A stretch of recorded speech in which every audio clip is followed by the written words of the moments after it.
বুঝে ফেলেছেন, তার বলবো ওটাই কি। আলহামদুলিল্লাহ আলহামদুলিল্লাহ কাফা ওয়া সালামুন আলা ইবাদিহিল্লাযীনা ইসতাফা।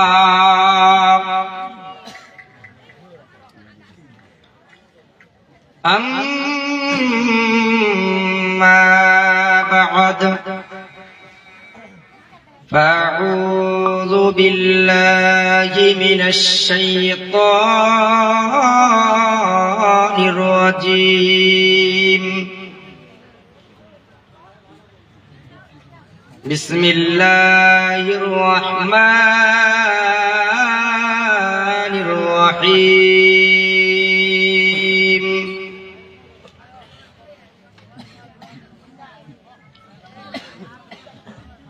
يا أيها الذين آمنوا اتقوا الله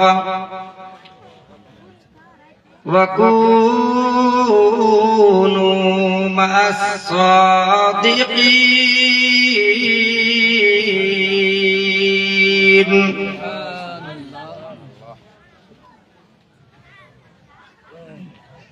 آمنت بالله صدق الله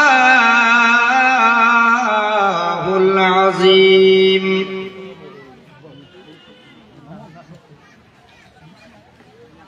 সমস্ত প্রশংসা, যাবতীয় গুণগান, গুণকীর্তন, গুণভজন এক মহান পাক রব্বুল আলামিনের জন্য, যিনি ওয়াহদাহু লা শারীক। যেই মহান আল্লাহ আজকে আপনাকে আমাকে এই পবিত্র জান্নাতের টুকরা মেহফিলে আসার বসার তৌফিক দান করেছেন, যেই আল্লাহ সুস্থ রেখেছেন, সেই মহান আল্লাহর সবাই আরবি ভাষায় শুকরিয়া আদায় করুন। বলুন আলহামদুলিল্লাহ। আর একটু জোরে বলুন আলহামদুলিল্লাহ। প্রায় 12 মিনিট কম 2টা বাজতে চলছে। এই গভীর রাত্রে কোনো ব্যক্তি যদি আল্লাহকে মন থেকে ডাক দেয়, যত বড়ই গুনাহ করুক না কেন, মশার মাথা পরিমাণ চোখের পানি ছেড়ে দিয়ে যদি আল্লাহর কাছে গুনাহ মাফ চাই, চোখের পানি নাকের ডগা দিয়ে জমিনে পড়তে দেরি হবে, আল্লাহ পাক ওই বান্দার গুনাহ মাফ করতে দেরি করবেন না। সুবহানাল্লাহ। আর একটু জোরে বলেন সুবহানাল্লাহ। একবার সুবহানাল্লাহ বললে কতটা নেকি আছে আপনারা জানেন? কোন ব্যক্তি যদি একবার সুবহানাল্লাহ বলে তো 90টা নেকি আল্লাহ পাক তার আমলনামায় লিখে দেন। আর একটা নেকি কত বড়? কোন কোন রিওয়ায়াতে পাওয়া যায় একটা নেকি সমান সমান উহুদ পাহাড়ের চেয়েও বড় হবে। আপনারা কি শুনবেন না শেষ করে দিব? শুনবেন তো? কারা কারা শুনবেন না আল্লাহকে হাত তুলে দেখিয়ে দেন তো। মাশাআল্লাহ। আল্লাহ প্রত্যেকের হাজিরিকে কবুল করুন, আল্লাহুম্মা আমিন। কোন ব্যক্তি যদি মন প্রাণ দিয়ে একবার সুবহানাল্লাহ বলে, মন থেকে সুবহানাল্লাহ বলে, তাহলে 2টা ফজিলত বেশি করে পাওয়া যায়। বলুন কয়টা? আর একটু জোরে। 2টা। 1 নম্বর, মন প্রাণ দিয়ে কেউ সুবহানাল্লাহ বললে আল্লাহর আসমানে জমিনে যতটুকুন জায়গা খালি আছে আল্লাহ নেকিতে ভরে দিবে। দ্বিতীয় হলো, মন থেকে কেউ যদি জোরে জোরে সুবহানাল্লাহ বলে, বলবেন হুজুর জোরে সুবহানাল্লাহ বললে লাভটা কি আছে? তো জোরে সুবহানাল্লাহ বললে লাভ এটাই আছে। কথা বুঝেন? কি বুঝেন? কি বলেন আপনারা নিজের ভাষায়? কথা। যে মনে করে একটা কম্বল তো বুঝেন, কম্বল যদি পুকুরে কিংবা নদীতে নিয়ে যায় ধোয়ার জন্য, তো খাটিয়া বুঝেন না? বুঝেন কিনা? ওইটা দিয়ে আস্তে বাড়ি দিলে মোলটা কম বের হয়, জোরে বাড়ি দিলে বেশি বের হয়। ওইভাবে জোরে বাড়ি দিলে যেমনি বেশি মোল বের হয়। কোন ব্যক্তি যদি জোরে জোরে সুবহানাল্লাহ বলে, জোরে সুবহানাল্লাহ বললে মনের ভিতরে যে ময়লাটা আছে, এই ময়লাটা পরিষ্কার হয়ে যায়। এই জন্য সব সময় জোরে জোরে সুবহানাল্লাহ বলবেন, আর যতক্ষণ বক্তব্য দেবো ইনশাআল্লাহ শোনার চেষ্টা করবেন, আমল করার চেষ্টা করবেন। এতক্ষণ ধরে শায়েরে ইসলামদের মুখে না খাওয়া মুখ থেকে সুন্দর সুন্দর চমৎকার গজল শুনছিলেন। আমি একটা ছোট্ট কথা বলি, যদি মাইন্ডে না নেন বলবো। ফজরের নামাজ কারা কারা পড়ছিলেন বলেন? পড়েছেন? তাহলে আপনারা নিজের বিবেকে বলুন, বক্তব্য শুনে কোনো লাভ আছে? আমি জীবনী করি কি ভাবছেন? কিন্তু আজকে এক রাতের জন্য এসেছি, জীবনী সুর দিয়ে বক্তব্য দিলে হয়তো পাবেন, মজা পাবেন, ঠিক মন ভরবে যে বক্তা খুব সুন্দর চমৎকার বয়ান করেছে, কিন্তু সকালে মন থাকবে না। কিছু কথা যদি বলে যায় আমলের বিষয় নিয়ে তো মনে থাকবে। দুই চারটা কথা বলবো ইমানের বিষয় নিয়ে, যে ইমান কেমন রাখা দরকার, বুঝতে পারছেন? তবে আল্লাহ পাক রব্বুল ইজ্জাত কোরআনে কারীমের মধ্যে ইরশাদ করেছেন, ইন্নাল্লাহা ওয়া মালাইকাতাহু ইউসাল্লুনা আলান নবী ইয়া আইয়ুহাল্লাযীনা আমানু সাল্লু আলাইহি ওয়া সাল্লিমু তাসলিমা। আল্লাহ বলেন, নিশ্চয় আমি আল্লাহ এবং আমার ফেরেশতা গণেরা দুরূদ পড়ে আমার নবীর উপরে। ইয়া আইয়ুহাল্লাযীনা আমানু, হে ঈমানদার গণেরা, সাল্লু আলাইহি ওয়া সাল্লিমু তাসলিমা, বেশি বেশি করে তোমরাও দুরূদ পড়ো আমার নবীর উপরে। তো যেই নবীর উপরে স্বয়ং আল্লাহ নিজেই দুরূদ পড়েন, এমন ভাবে দুরূদ পড়েন যে গুম্বাদে খাজরা থেকে আমার নবী আমাদের দুরূদ ও সালাম শুনতে পায়। জোরে পড়ুন, আল্লাহুম্মা সাল্লি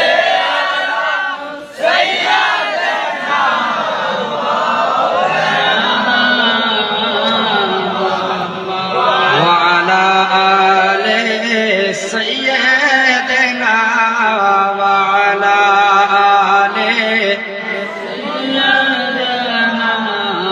মাওলানা মুহাম্মদ সাল্লাল্লাহু তাআলা আলাইহি ওয়াসাল্লাম। গজল শুনবেন? শুনবেন? আমার আওয়াজ বসে গেছে, ইনশাআল্লাহ যতদূর পারবো আপনাদেরকে শোনাবো। খুবই জানা সুপরিচিত একটা গজল, ভালো লাগে, মাঝে মাঝে পড়ি। গজল তো জানি আল্লাহর রহমতে অনেকে, তবে এটা কমই পড়ি, আমাদের এলাকায় বেশি পড়ি। আপনারাও জানেন গজলটা, দেরে দে পাল তুলে দে, বলবো? দেরে দে পাল তুলে দে, আর হেলা করিস না,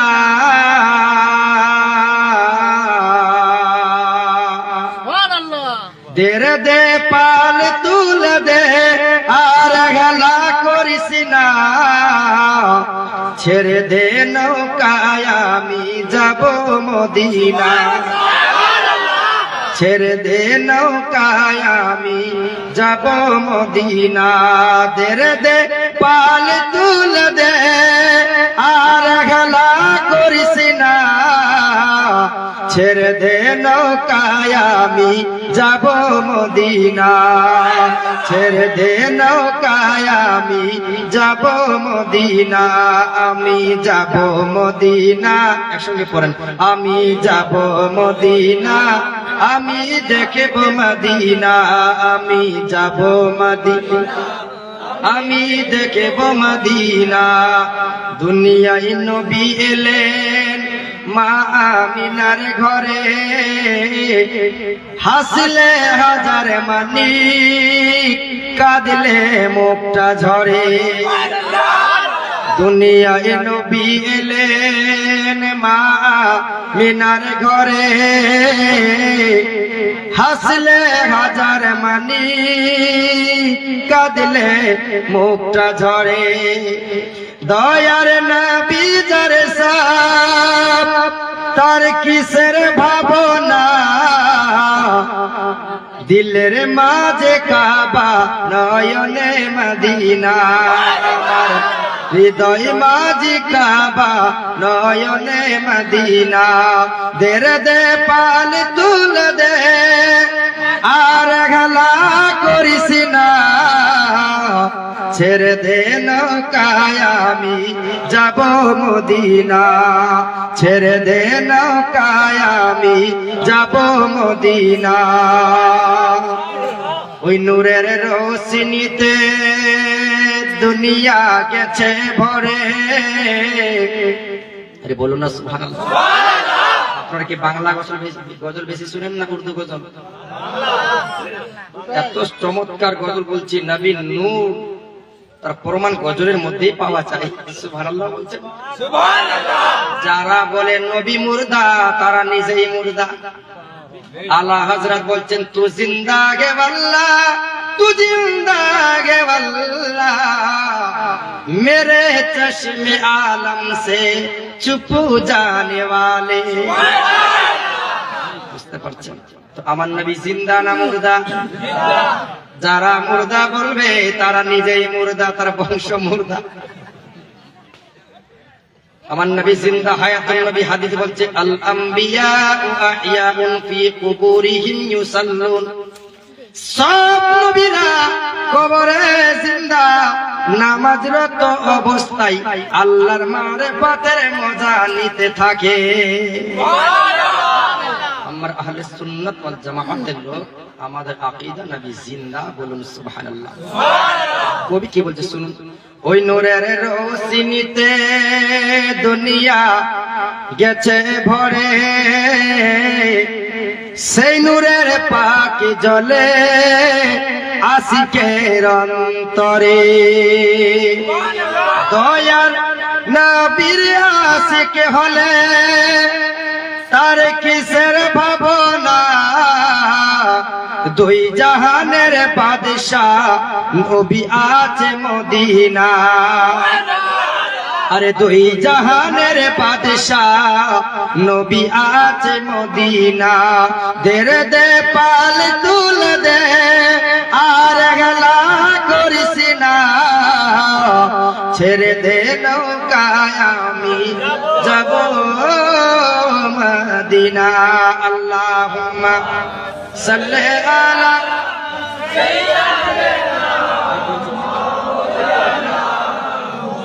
মুহাম্মদ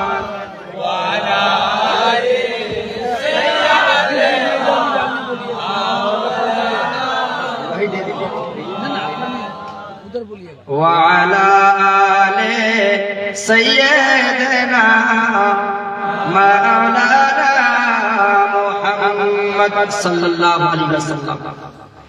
পবিত্র কোরআনুল মাজিদ হতে যে আয়াত কারিমা ধরে ধরেছি, খুবই একখানা সুপরিচিত আয়াত। তার আগে যিনি কি নাম জানেন না? আকবর আলী নাকি? আকবর আলী কাদরি আজকে ফজিলতের দস্তরবন্দি উপলক্ষে মিলাদ জলসার আয়োজন করেছেন এবং এই জলসা কবরস্থানের উপলক্ষেও জলসা করা হয়েছে। এই কবরস্থান এর মানেটা বুঝেন? বুঝে? আরে হানা বলেন বুঝেন না? এই কবরস্থান তো ধরতে গেলে নিজের বাংলা ভাষা, নিজস্ব ভাষায় বুঝেন না? কবর স্থানের অর্থ হলো, স্থান মানে একটা জায়গা। বুঝতে পারছেন না? কবর যেই জায়গায় আমাদেরকে ফেলে দিয়ে আসবে। আপনাদের দু একটা কথা বলি, সুন্দর বক্তব্য একটু করে শুনেন। বলুন, কবরে যদি খাস করে আমি যদি মারা যাই, আমার সঙ্গে যে আমার বাবা যাবে, মাকে যেতে দিবে না? আরে বাবার সঙ্গে মাকে যেতে দিবে কিনা? দিবে না? বাবাকে তো দিবে, ছেলেকে কথা বলেন, কাউকে দিবে না। তাইলে কি একাই যেতে হবে? ওই কবরে কেউ যাবে না? কি সঙ্গে যাবে?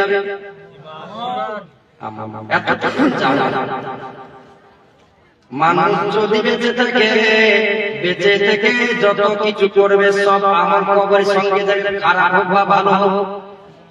মরার পরে কোন ব্যক্তি যদি মারা যায়, তার আমল বন্ধ হয়ে যায়। বুঝতে পারছেন? এই যে নেকি গুনাহ লেখা হয়, ওই খাতাটা বন্ধ হয়ে যায়। কিন্তু তিনটা প্রকারের কারণে ওই খাতাটা খোলা থাকে। তিনটা জিনিসের কারণে। এক নম্বর হলো, দুনিয়ার বুকে যদি কোন ব্যক্তি নিজের একটা আওলাদ রেখে যায়, সন্তান রেখে যায়, যদি ওই বাবার কবরে গিয়ে মায়ের কবরে গিয়ে দুইখানা হাত বাড়িয়ে আল্লাহর কাছে দোয়া করে, আল্লাহ রব্বুল আলামিন, আল্লাহ এই কবরে আমার জননী মা এই অন্ধকার কবরে শুয়ে আছে, আল্লাহ গো আমাকে লেখাপড়া করিয়েছে, রব্বুল আলামিন আল্লাহ আমি আমার মা বাবার জন্য হাত বাড়াইলাম, আল্লাহ গো আমার মা বাবাকে জান্নাতি করে দাও। আল্লাহ বলেন বান্দা ওই দেখো ওই কবরবাসীর ছেলে এসে আমি আল্লাহর কাছে ভিক্ষা চাই, প্রার্থনা করে, আমি আল্লাহ রহমান রহিম, আমি আল্লাহর কাছে চাইলো তোমরা সাক্ষী থেকো, আমি আল্লাহ ওই কবরবাসীকে মাফ করে দিয়ে তার কবরকে জান্নাতের বাগান করে দিলাম। জন্য একজন আলিমে দ্বীন বানাবেন। কিছুক্ষণ আগে হাদিস তুলে ধরেছিলেন মাওলানা আকবর আলী কাদরি, তালাবুল ইলমি ফরিজাতুন আলা কুল্লি মুসলিমিনা ওয়াল মুসলিমাত, সমস্ত নর নারীদের উপর ইলমি দ্বীন শিক্ষা অর্জন করা ফরজ। পরিজন যদি হয় এই ইলমি দ্বীন শিক্ষার জন্য পরিজন হলে চীন দেশে যেতে হবে, পরিজন হলে চীন দেশেও যদি যেতে হয় যেতে হবে, কিন্তু ইলমি দ্বীন হাসিল করতে হবে। আর বর্তমান সময়ে নিজের বাবা যদি মরে যায় জানাজা মাঠে গিয়ে ইমামকে বলে জানাজা বলে কি বলে না, এদিকে বলে সব থেকে দুঃখের কথা বাবা মারা গেল কিন্তু দুঃখের কথা এটাই জানাজার নিয়মটাও আমরা জানলাম না, তো দোয়া কি করে করো। সব থেকে আফসোস, কথা কি খারাপ লাগছে ভাই? আর দ্বিতীয় কথা বলে দিই, কোন অভাব যদি থাকে এলাকায় সেটার ব্যবস্থা করলে মরার পরেও নাকি পৌঁছাতে থাকে। 3 নম্বর হলো কোন ব্যক্তি যদি মাদ্রাসা কিংবা মসজিদে দান করে দেয়, যতদিন পর্যন্ত ওই মসজিদে ইবাদত করা হবে আপনার মরার পরেও যতদিন ইবাদত করা হবে ততদিন আপনার কবরে নেকি পৌঁছাতে থাকবে। আজকে জলসা করা হয়েছে 2টা কারণে, কয়টা বলুন? 2টা।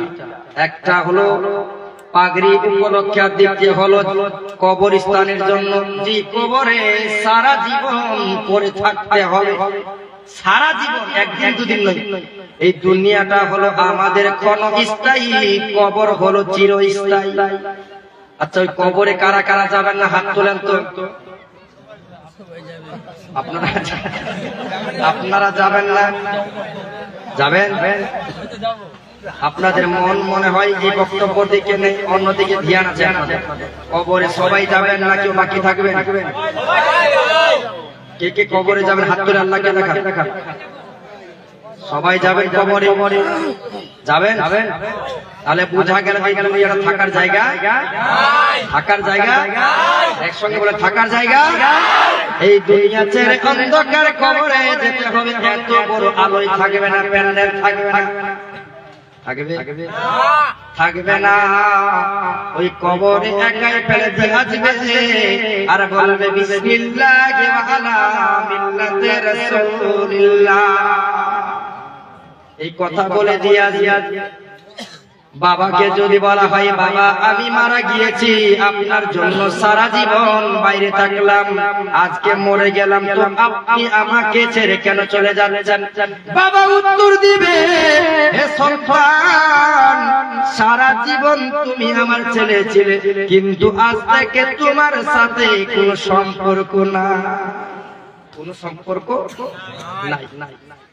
বাপ বেটার সম্পর্ক শেষ, মা বেটার সম্পর্ক শেষ, স্বামী স্ত্রীর সম্পর্ক শেষ।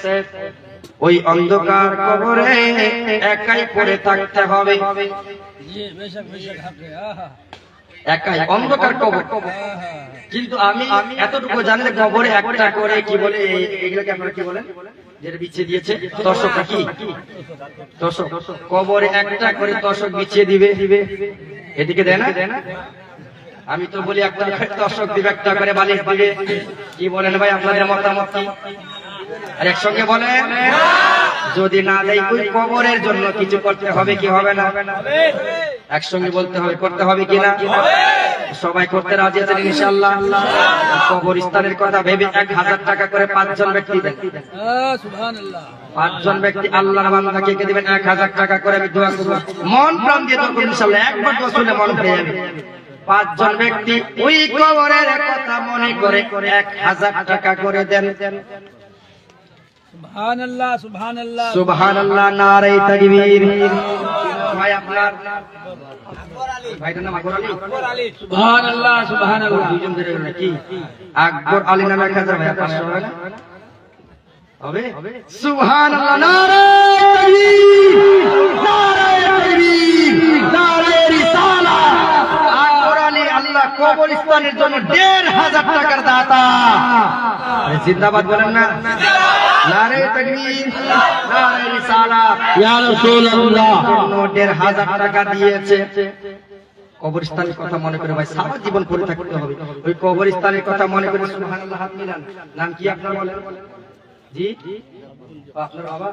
সুবহানাল্লাহ, ছেলেকে আলেম বানিয়েছেন, দোয়া দিলাম আপনাকে সারা জীবন যেন আল্লাহ পাক আপনার জীবনে সারা জীবনের গুনাহ maaf করে দেয়, বলুন আমিন। দস্তারবন্দি পেয়েছে, আমি দোয়া দিলাম একজন মুসাফির হয়ে আল্লাহ পাক যেন ওনার বাবার জীবনের গুনাহ খাতা ছেলে ছেলে maaf করে দেয়। তার বাবা 1000 দিয়েছে, খুশি হয়। বাপ এমন একটা জিনিস, আল্লাহ আকবার। আমি আমার কথা বলি, আমি এই পর্যন্ত আসার ক্ষমতা ছিল না। আজকে যদি পর্যন্ত আসতে পেরেছি তো আমার বাবা মায়ের দোয়ার বরকতে। বাস্তব বলছি, আমাকে কেউ চিনতো না, আল্লাহর রহমতে নবী পাকের সাদকায়। আসাম বলেন, কি বলে কলকাতা বলেন, বীরভূম, বর্ধমান, কোন জায়গা বাজার যেখানে আল্লাহর রহমতে আমাকে আজকে চিনেন। একবার গেলে বারবার যাই ওই জায়গার মধ্যে। আল্লাহ আর আল্লাহ বাবা মায়ের দুয়ার বরকত। আজকে মাওলানা বাবা ওই কবরস্থানের কথা স্মরণ করে চোখের পানি ফেলে দিয়ে 1000 টাকা দান করেছেন। নারে তাকবীর, আল্লাহু আকবার, নারে রিসালাত, ইয়া রাসূলুল্লাহ, নারে রিসালাত। 1000 টাকার দাতা জিন্দাবাদ। আকবর আলীর বাবা কবরস্থানের কথা স্মরণ করে আল্লাহ 1000 টাকা দান করেছে। আল্লাহ তুমি তার দানকে কবুল করো না, বলুন আমিন। আসুন একটু ওই কি বলে মাওলানা সাহেবের বাবার জন্য একটু দোয়া করি। আসুন আল্লাহ ফাতিহা আলা রাহমান নবী, আল্লাহুম্মা আমিন, আল্লাহুম্মা আমিন। আল্লাহ খাস করে একজন ভাই আমার আকবর আলী নামে 1500 দিয়েছে আল্লাহ, এবং মাওলানা আকবর আলীর বাবা 1000 টাকা কবরের কথা স্মরণ করে দিয়েছে। রব্বুল আলামিন আল্লাহ জান্নাত করে তোমার কবরস্থান, আল্লাহ জান্নাত করে ওই কবরস্থানে দান করেছে তোমার বান্দা। মাওলা গো তার মনের আশা, মনের চাইছা মাওলানা তুমি পুরা করে দাও। আল্লাহ 1500 কানাটা টাকা চাইলাম, মাওলা চাইতে দেরি হলো। আমার বন্ধু একজন আকবর আলী জওয়ান ছেলে ওই কবরস্থানের কথা স্মরণ করে দিতে দেরি করলো না। আল্লাহ যেই কবরে সারা জীবন পড়ে থাকতে হবে, আল্লাহ গো ওই কবরের কথা স্মরণ করে দান করেছে। আল্লাহ ওই কবরটাকে তার আল্লাহ নূর আলা নূর করে দাও, তার কবরটাকে আলোকিত করে দাও, জান্নাতের বাগান করে দাও। বিহাবিলা ইলাহা ইল্লাল্লাহু মুহাম্মাদুর রাসূলুল্লাহ সাল্লাল্লাহু আলাইহি সাল্লাম 1000 টাকা করে চেয়েছিলাম, দুজন ব্যক্তি হয়ে গেছে, কিন্তু বেশি দিয়েছে। আর তিনজন 1000 টাকা করে হবে আল্লাহর বান্দা। যদি না থাকে নামটা লিখে যান, পরে দিবেন নাকি বলেন? নামটা লিখে যান। কবরের কথা স্মরণ করে ভাই সকলে হাত তুলেছেন। কবরে সারা জীবন থাকতে হবে, সারা জীবন যেই জায়গায় পড়ে থাকতে হবে। কেউ সঙ্গী হবে না, বাপ মা কেউ যাবে না, সবাই সম্পর্ক ছেড়ে দিবে। কবর যখন মারা যাবেন সবাই বলবে তোমার সাথে আজ থেকে সম্পর্ক শেষ, ছেড়ে দিয়া যাবে। একজন বলবে বা উম্মত টেনশন করিস না, সবাই ছেড়ে গেল তো কি হলো, আমি নবী তোমার জন্য এখন অপেক্ষা করছি। সুবহানাল্লাহ, জোরে বলুন সুবহানাল্লাহ, নারে তাকবীর। যেই নবী সারাটা জিন্দেগি উম্মতের জন্য কেঁদেছেন সিজদায় পড়ে, এখন নবী রওজা পাকে উম্মতের জন্য কান্না করেন। ওই নবীকে স্মরণ করে, কবরস্থানের কথা মনে করে, কবরকে ভয় করে, জাহান্নামকে ভয় করে। আর তিনজন ব্যক্তি 1000 টাকা করে দেন। কেউ আল্লাহর বান্দা নাই মারদে মুমিন যারা 1000 টাকা দিবে। সুবহানাল্লাহ, একজন ভাই আসছে দিবে মনে হয়। সুবহানাল্লাহ, জি দিবে ইনশাআল্লাহ, দিবে। এখানকার মানুষ দান করলে আমার মন বলছে ইনশাআল্লাহ কালী চলবে।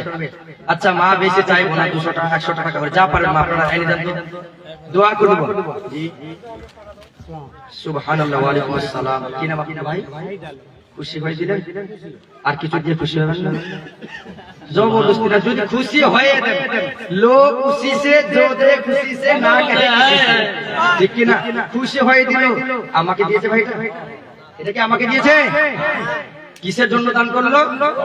কবরের কথা মনে করে যে আমাকে মরতে হবে, ওই কবরে সারা জীবন থাকতে হবে, কবরে আলো নাই কিছু নাই ভাই, মাটির ঘর মাটির বিছানা, ওই কবরে যাবেন যে কিছু সঙ্গে নিয়ে যেতে হবে, কবরের কথা মনে করে খুশি হয়ে দান করেন। বক্তব্য শোনাবো ইনশাআল্লাহ, আধা ঘন্টা শোনাবো তো কলিজা ঠান্ডা হয়ে যাবে, মন ভরে যাবে, বলুন সুবহানাল্লাহ। নাকি বলেন? কিছুক্ষণ 5টা মিনিট গেলে কালেকশন করিনি, তারপর ইনশাআল্লাহ শেষ করে দেবো। কি নাম ওই ভাইয়ের নাম কি? শাহিদ আলম। সুবহানাল্লাহ। শাহিদ আলম 1500 টাকা দিয়েছে আল্লাহর ঘরে। নারে কবরস্থানে নারে তাকবীর, নারে রিসালাত। শাহিদ আলম 1500 টাকার দাতা, নারে তাকবীর, নারে রিসালাত। আরে ভাই 50 টাকা দিয়েছে, আল্লাহ যা উদ্দেশ্য নিয়ে দান করেছে তার দানকে তুমি কবুল করো, বল আমিন। আসো শর্টকাটে দোয়া করে দিও ভাইটার জন্য, আল্লাহুম্মা আমিন। আল্লাহুম্মা সাল্লি আলা সাইয়্যিদিনা নাবিয়িনা মাওলানা মুহাম্মদ ওয়া সাল্লিম, সাল্লু আলাইহি ওয়া সাল্লামু আলাইকা ইয়া রাসূলুল্লাহ সাল্লাল্লাহু আলাইহি সাল্লাম। আল্লাহ শাহিদ আলম নামে আল্লাহ কি বলে 1500 টাকা কবরস্থানের কথা স্মরণ করে দান করেছে মাওলা। আল্লাহ কবরকে ভয় করে আল্লাহ 1500 টাকা দান করেছে মাওলা। তার অন্ধকার কবরকে তুমি আল্লাহ আলোকিত করে দাও, তার কবরকে জান্নাতের বাগান করে দাও মাওলা, তার কবরকে লম্বা চওড়া করে দিও মাওলাই কারীম। আল্লাহ তার হায়াতে তুমি বরকত দান করো মাওলা, তার মা বাবার জীবনের গুনাহ কথা তুমি maaf করে দাও। বিহাক্কি লা ইলাহা ইল্লাল্লাহ মুহাম্মাদুর রাসূলুল্লাহ সাল্লাল্লাহু আলাইহি ওয়াসাল্লাম। একজন মা দিয়েছে সুবহানাল্লাহ 120 টাকা, আল্লাহ যা উদ্দেশ্য নিয়ে দান করেছে তার দানকে তুমি কবুল করো, বলুন আল্লাহুম্মা আমিন। যে বক্তব্য শোনাবো ইনশাআল্লাহ, টেনশন নিয়েন না। আপনাদের কষ্ট হচ্ছে ভাই? এই যুবক ভাই কষ্ট হচ্ছে? আমরা তো আখির নবীর উম্মত, কিসের কষ্ট? এক রাতে তো সব সময় তো না। সুবহানাল্লাহ। আরেকটা বোন 100 টাকা দিয়ে গেছে, আল্লাহ যা উদ্দেশ্য নিয়ে দান করেছে তার দান কবুল করো, বলুন আল্লাহুম্মা আমিন। একটু করে চা দিয়ে মাঝখানে ডিস্টার্ব করিয়েন না, বক্তব্য যখন আমি দেবো ডিস্টার্ব করিয়েন না ভাই। কিছুক্ষণ আগে শুনেন, এখানে বর্তমানে কোরআন হাদিসের কথা চলছে, ঠিক কিনা? খাউফে ইলাহি যখন মানুষের মনে ঢুকবে তখন কিন্তু শয়তান ওয়াসওয়াসা দিবে।